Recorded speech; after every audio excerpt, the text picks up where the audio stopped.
Dahan-dahan na ang kapaligiran, matatayog ng kahoy at sariwang hangin.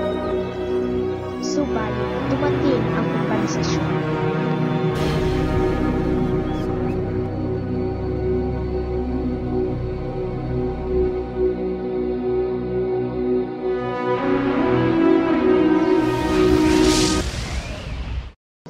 Pinutol ang mga punong kahoy upang gawing infrastruktura at mga pabrika.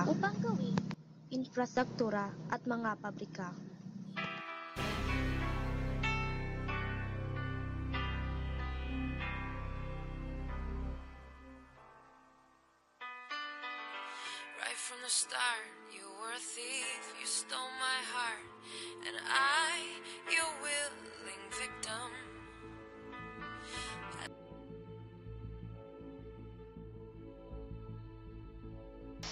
Urbanisasyon.